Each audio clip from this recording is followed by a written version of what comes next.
Good morning, everyone. Good morning, Paul. Welcome to Coffee Concert number 3 of the 2020 season. Before we start, I wanted to let you know some exciting news, which is that we're going to actually have a 4th coffee concert this year. Originally, we had just planned 3 concerts, but it turns out we have enough material for a 4th, so I'm really excited about that, and I hope you are too. Stay tuned for info about when that concert will be released. This concert, like the last concert, features footage that we've shot here at Shaw over the past few months. So there is a bit of discontinuity, as was the case with the last concert. You'll see we film in different parts of my living room. Sometimes I'm wearing different outfits. My hair is longer and shorter, that kind of thing.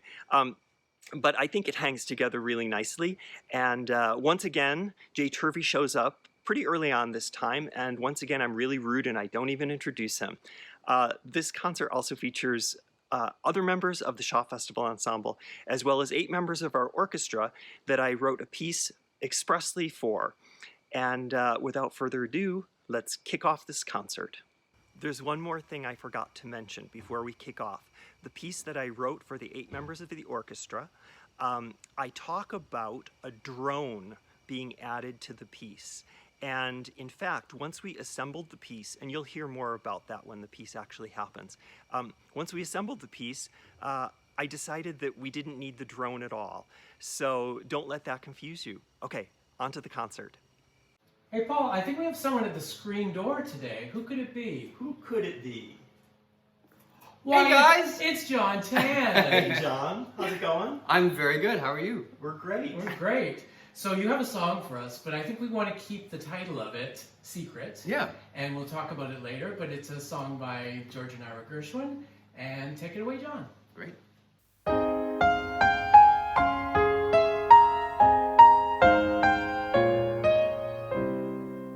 I've written you a song, a beautiful routine. I hope you like it. My technique can't be wrong. I learned it from the screen. I hope you like it. I studied all the rhymes that all the lovers sing. Then just for you, I wrote this little thing. Blah, blah, blah, blah, moon, blah, blah, blah, above. Blah, blah, blah, blah, croon, blah, blah, blah, blah, love. Tra-la-la-la, tra-la-la-la-la, merry month of May. Tra-la-la-la, tra-la-la-la-la, 'neath the clouds of gray. Blah, blah, blah, your hair, blah, blah, blah, your eyes. Blah, blah, blah, blah, care, blah, blah, blah, blah, skies. Tra-la-la-la, tra-la-la-la-la, cottage for 2. Blah, blah, blah, blah, blah, darling, with you. Blah, blah, blah, blah, moon, blah, blah, blah, above. Blah, blah, blah, blah, croon, blah, blah, blah, blah, love. Tra-la-la-la, tra-la-la-la-la, merry month of May. Tra-la-la-la, tra-la-la-la-la, 'neath the clouds of gray. Blah, blah, blah, your hair, blah, blah, blah, your eyes. Blah, blah, blah, blah, care, blah, blah, blah, blah, skies. Tra-la-la-la, tra-la-la-la-la, cottage for 2. Blah, blah, blah, blah, blah, darling, with you.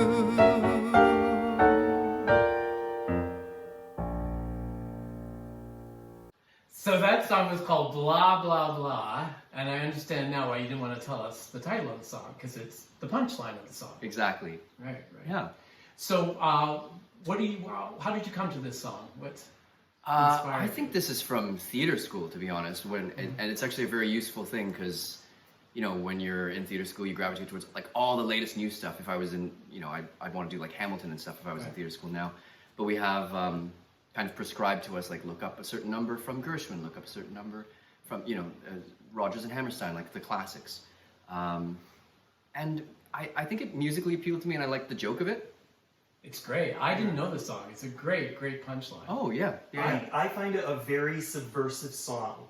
The lyric, just that using the blah blah blah is sort of a placeholder. Yeah. Or it's what I call an open lyric where people can read into the blah blah blah whatever they want to. But then it's so fun when we do actually break into real language. Yeah. And it's very of its time, I guess, because he talks about the pictures, doesn't he? He talks about having learned these songs from movies. I learned it from the screen.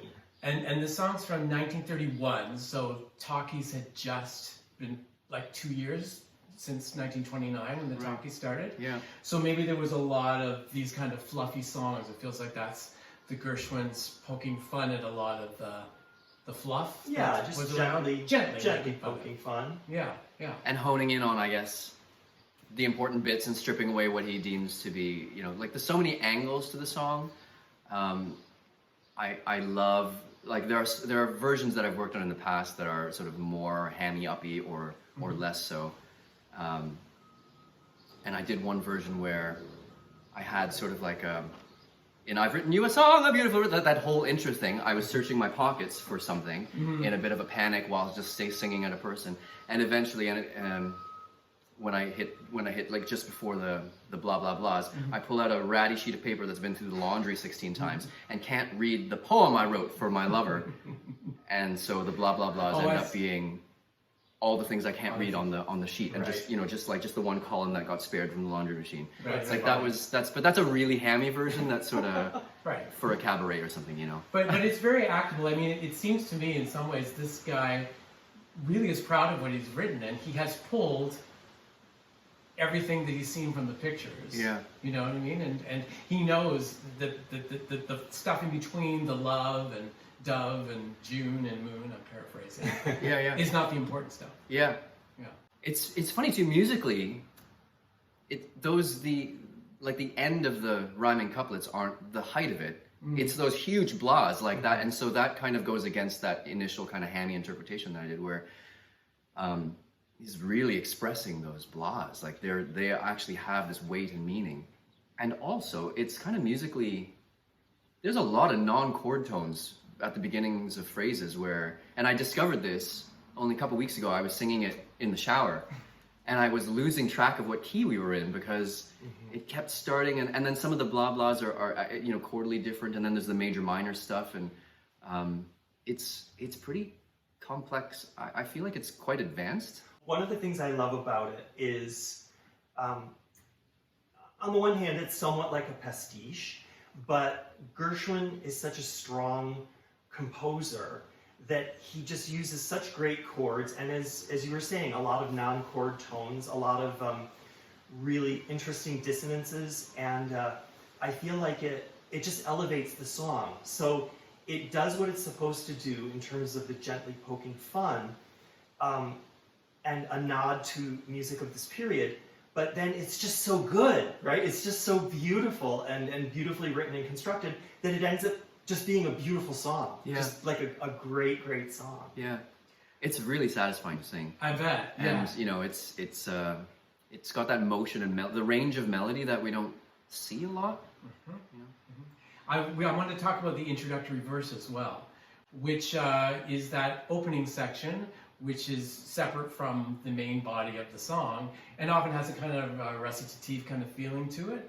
But this song would really be nothing without the setup. Yeah. Right? I mean, if you just started blah, blah, blah, blah, blah, it would have a certain kind of appeal. But in this case, the introductory verse is really serving a very strong dramatic purpose. And the other thing I like about the introductory verse is it's a song that knows it's a song, right? The first line is, I've written you a song, Right. and this is the song. So it's not like I feel or I think song where there is no song. Like you're saying, there's a song and here it is, and it just reminds me that kind of self-consciousness. It reminds me like in Cole Porter when he says, while I crucify the verse. And it's like, oh, you actually know you're singing a song and are referencing it, and the referencing of it is actually embedded into the song itself. Right, and it's satisfying for audiences too. Yeah, it's Aha. just delightful. He knows that I know that they know Exactly. that. Yeah, Exactly. exactly. That was great, John. Yeah. Thanks for introducing me to this song. I didn't know that. You didn't know it before. I did not know this song. I'm so glad. Yeah. But it wasn't until rifling through all these old books that I found it too. It's a neat kind of discovery and a lot of fun to sing. Great. Well, thank you for visiting our screen door. We appreciate it very much. What an environment to sing in your beautiful backyard. I love it. Bees and lawnmowers in the background and all. I wonder if you got the bee in the There was a microphone bee just a second hovering. ago. Yes, Yeah. I think we I don't know probably if it kind of just was a little Yeah, co-star. I was trying not to make you too aware of it. In case we cut. Well, if I was rolling my eyes in the take somewhere, it wasn't at you. It was trying to look at the bees somewhere without getting stung. Cool. Well, Thanks thanks a very lot. much, John. Thanks. That was great. Great. Hey, Jay, Yes, Paul? I think I hear someone at the back gate. You do? Who could it be? Hello? Oh, who's that? Hello? I recognize that There's voice. someone Oh boy, oh sorry, I'm just looking for somewhere to pee. The public restrooms are closed. Oh, it's Kyle Blair. Paul and Jay? Yeah. I didn't know this was your house. It is. It is. You just stumbled into our backyard. It's lovely back here. Oh, great. Don't pee. Okay? There's nowhere to go. So, While you're here, yeah. do you want to sing a song through the screen door? Are you kidding me? I would love to do that. Fantastic. What do you have in mind? Well, you know what a great tune I've just been listening to that I'm loving is called I Can't Get Started. Do you guys know it? Yes. Great song. Vernon Duke. Yes. And Ira Gershwin. Yep. 1936. You, my gosh, you're on it. Oh, I am definitely on it. And this is a song that is it's by the Gershwin, well, one of the Gershwins, but it's not from a Broadway show. It's a standalone song, right? Yeah, it's neat kind of working on a song that's standalone because obviously so often we're working on something that has a context with a script and a score all the way around it. And it's kind of fun. It's liberating to work on a tune that is standalone because you can sort of, use your imagination and create whatever sort of persona you want. So there's a freedom in that I really like. What I found interesting about this song is that even though it is a song that's not from a show, you really get a strong sense of character from this protagonist. Absolutely. So this guy is singing about someone that he just can't get. He's in love, but he just can't manage to get this person into his life. But what I think is really funny about it is everything he says is about himself. So it's pretty egocentric, which I like. Like, I think that's kind of an interesting take on a love song. Yeah, it's kind of a guy who has everything but the girl. But the girl, exactly. Yeah. And I think you've been listening to some other versions of this Yes. song? So the song I read originally, when it was released, it didn't make a huge splash. Like they wrote it to try and sell sheet music, essentially. But once it was recorded, it gained huge popularity, and now so many artists have done covers of it. And what's great about this tune is it really allows each artist's personality to come through the song. So for example, Ella Fitzgerald does an amazing cover of it. And there's something about the lyric when I listened to her that made me think about celebrity and how somebody can't get that person they're in love with because all the success they've had or their fame, like they've been in the papers, they have this house, it keeps them apart from that other person. And another example, which I really dug, was Frank Sinatra, and he does a live recording of it. And it gets to, there's a lyric about all the capers you've been up to in the papers, and the audience has a great laugh at that because, of course, Sinatra was just that, So it highlights different parts of the lyric depending on who's singing it, which is kind of neat. These lyrics are really great. I love the lyric, they use the setting of the lyric in the bridge, like that supreme, you're so supreme. How that Lyrics all I write set- for you, scheme, just for a sight of you, dream. the way it lands All day in that and night. melody. Yeah, it's like the beginning of each phrase is really right up against the end of the previous phrase, and it starts with a long note, which is interesting. Yeah. I found that part interesting, figuring out where to breathe. Because if I had the lung capacity, I think it'd be really cool to go right through that section because the lyrics are so smart, but I don't. So trying to pick where to breathe, where you honor both the sense of the thought, but also the genius rhyme. Because in this song, I think I'm right in this, that each rhyme in the song is a true rhyme. Like they don't cheat ever, which is also a really cool They accomplishment. never cheated back then, which is just amazing. Yeah. Very rarely do you find a false rhyme. It's pretty fun. Yeah. One of the things I love about this song is the sense of being economical and recycling, and I mean that in the best possible sense. And I think that's sometimes what makes these songs so memorable. So at the beginning, this is in the introductory verse, we get recycle it up a third. And then we get, and then the whole thing up a third. Up a third again. And then even in the body of the song, we get up a third. And it's just so smart to not be afraid to be simple and to recycle in this way that really imprints the melody in the listener's It's really catchy. ear, for sure. Like I can't get it out of my head right now. Maybe there's also something about with a song that has repetition like that in the melody, it highlights the lyrics even more because the lyrics are so smart that you're not distracted by something else. It gives a potency to the words, which is neat. All right, without further ado, Shall we do it? Let's do it. I would love that.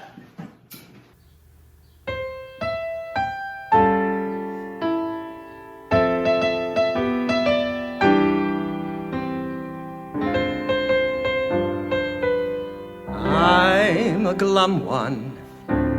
It's explainable. I met someone unattainable. Life's a bore. The world is my oyster no more. All the papers where I led the news with my capers soon will spread the news. Superman turns out to be flash in the pan. I've flown around the world in a plane. I've settled revolutions in Spain. The North Pole I have charted, but can't get started with you. Around the golf course I'm under par, and all the movies want me to star. I've got a house or a showplace, but I get no place with you. You're so supreme. Lyrics I write of you, scheme just for a sight of you, dream both day and night of you. And what good does it do? In 1929 I sold short. In England I'm presented at court. But you've got me downhearted, 'cause I can't get started with you. I do 100 yards in 10 flat. The Prince of Wales has copied my hat. With Queens I've a la carted, but can't get started with you. The leading tailors copy my styles, and toothpaste ads all feature my smiles. The Astor builts I visit, but say, what is it with you? When we first met, how you elated me, pet, you devastated me, yet now you've deflated me till you're my Waterloo. I've sold my kisses at a bazaar, and after me they've named a cigar. But lately how I've smarted, 'cause I can't get started with you.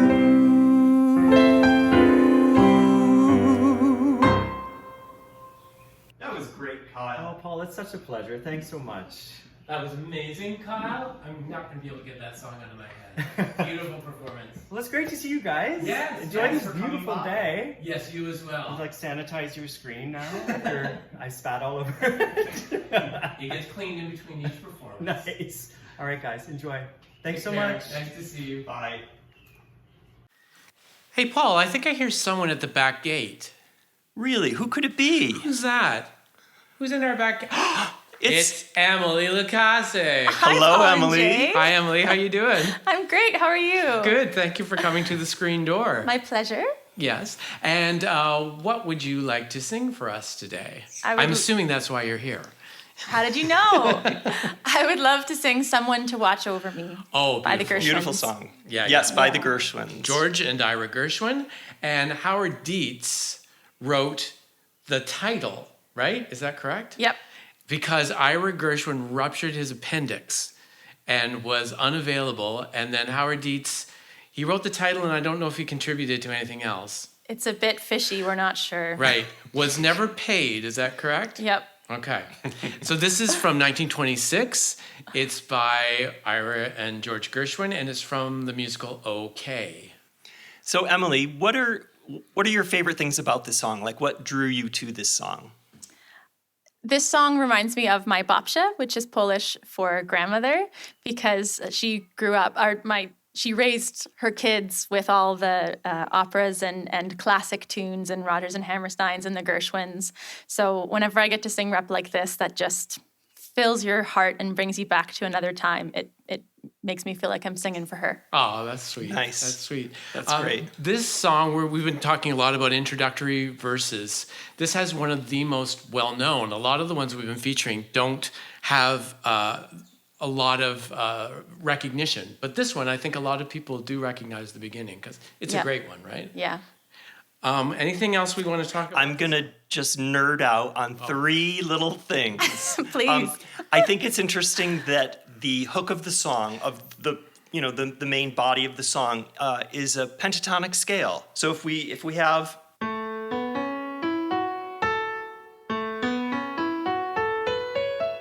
that's a pentatonic scale, meaning a 5-note scale, and basically you're just leaving out the 4th and 7th scale degrees. So I just think that's notable. And what's kind of great, there's a somebody I'm longing. So it kind of tops out on that longing, which I think is really fantastic. Mm-hmm.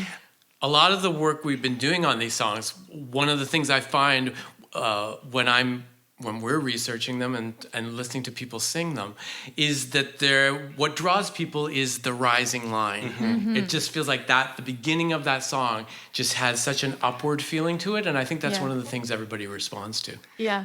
The other thing I love in the intro is how Gershwin is using unusual groupings of beats, which sort of culminates in fascinating rhythm, which sometimes people are like, oh, I don't even know where the one is anymore. Yeah. But we get... So we get a 1, 2, 3, 1, 2, 3.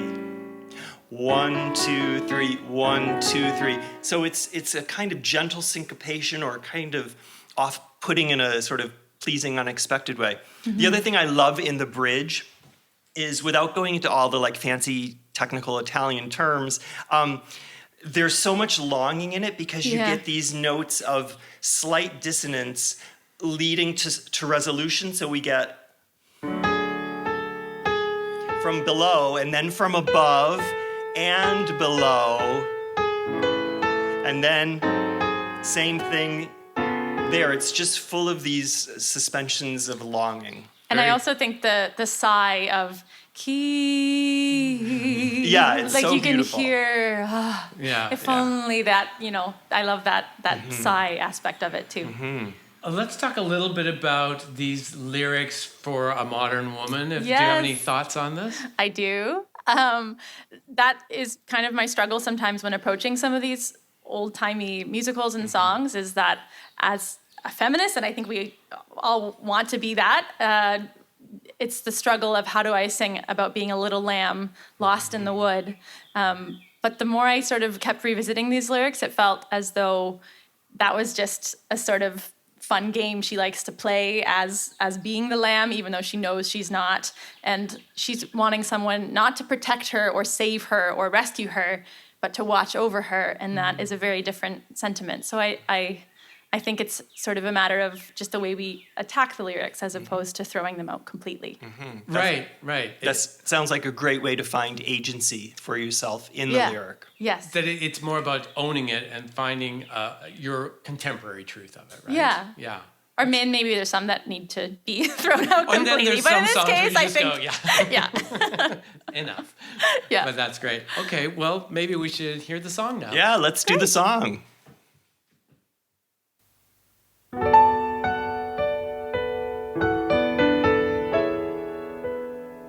There's a saying old says that love is blind. Still we're often told, seek and ye shall find. So I'm going to seek a certain lad I've had in mind. Looking everywhere, haven't found him yet. He's the big affair I cannot forget. Only man I ever think of with regret. I'd like to add his initial to my monogram.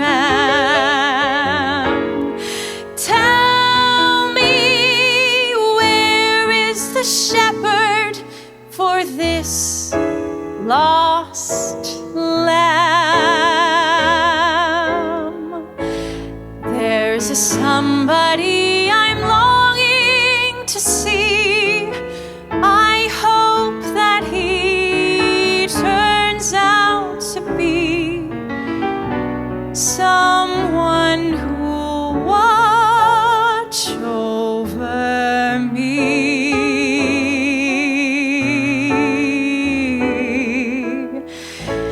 I'm a little lamb who's lost in the wood.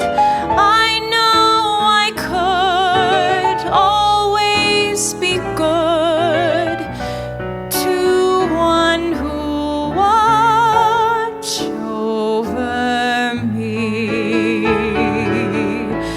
Although he may not be the man some girls think of as handsome, to my heart he carries the key.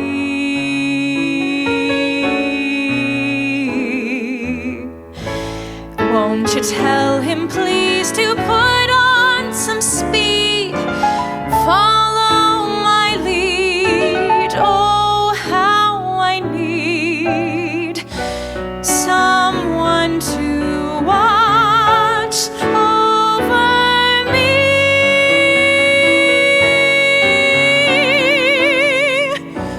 Someone to watch over me.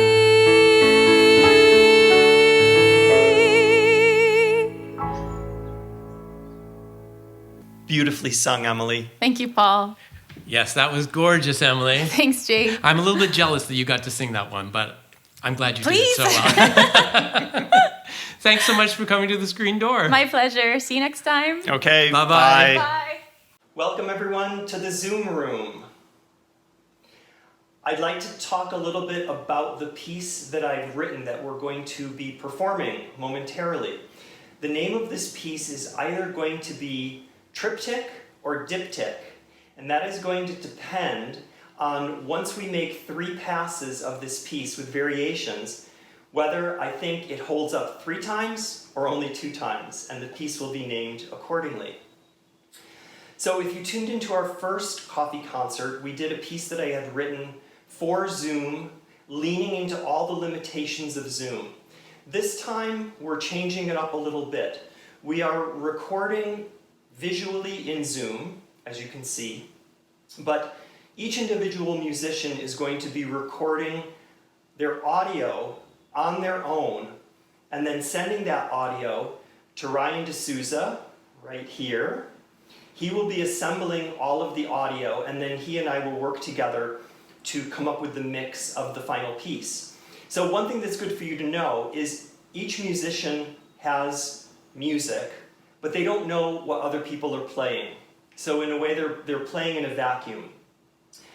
This piece has many aleatoric or chance elements to it. So let me describe what each musician has in front of them. They have music, they have a series of motifs, and they get to choose what motif they play when, how many times they want to play it, and then between motifs they can take rest, they can decide how much rest they want to take. Some of the musicians do have directions like start with this motif and then they can break into whatever they want to play that's on the page, and then end with this motif. Some musicians don't have anything like that and they have total control over what they want to play when. So that's one element of chance in this piece.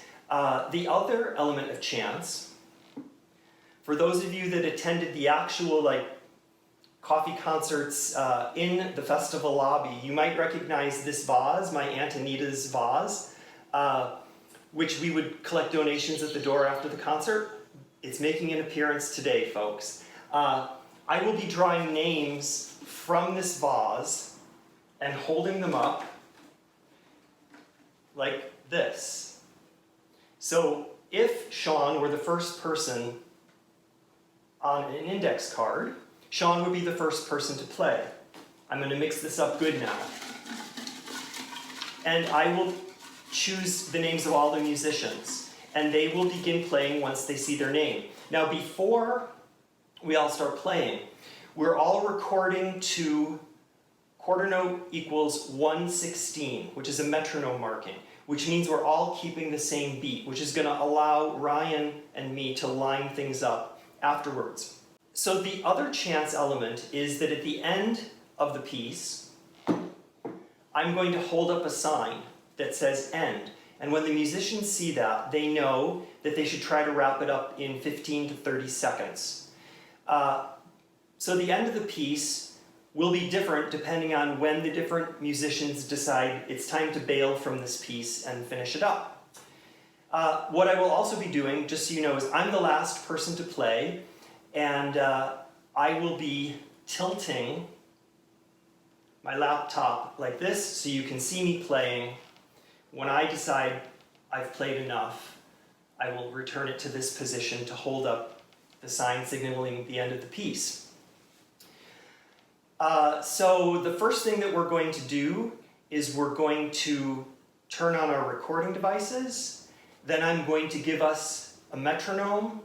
Everyone's going to get their metronomes going at the same time. Not that that's essential, because we'll be able to line things up if everyone is recording at 1/16, but I'll count us in. There's also a drone in this piece that you won't hear now, but I'm going to cue that in as well. Well, I shouldn't say that. By the time you're hearing it, you are hearing the drone, but in our recording, the secrets of art, right? We're not hearing the drone right now. We're adding it later, but I'm going to cue the drone. So I think that's all you need to know about the piece, except one other thing.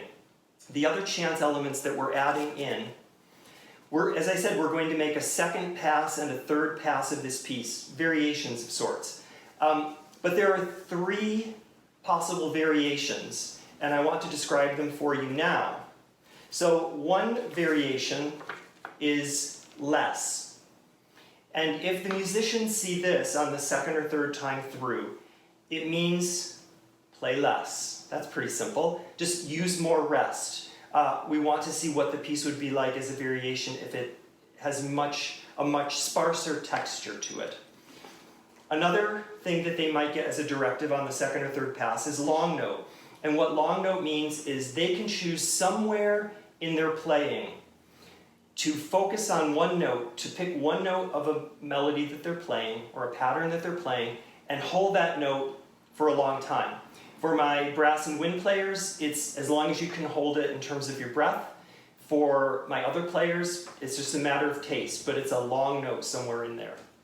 And then the third directive is extreme dynamics. So if I hold that up, the musicians are not going to play the dynamics on the page, they're going to play much louder and much softer, and then we'll see what kind of a variation that is. So we have 3 possibilities for variations. I'm only going to pick 2 of them. Those are all the chance elements that could come into play in the piece known as triptych or diptych TBA. So I think we are ready to begin.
So now we're going to make our second pass of this piece, which will in effect be our first variation.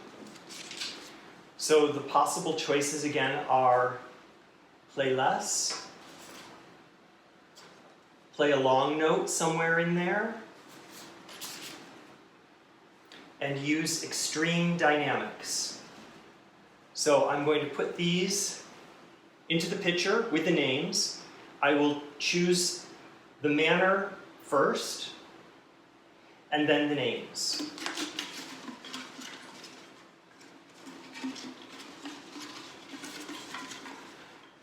So players, here is your direction.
We're now ready to make our third pass of the piece, which would be our second variation.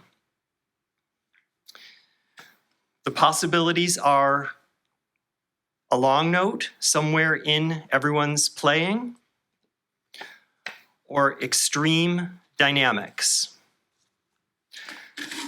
I'm putting them in the picture.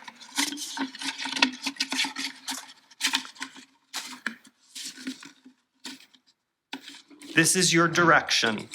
Oh, that's a name. I've mixed so well, it's hard to get them. This is your direction.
I'm so glad you could join us for coffee concert number 3.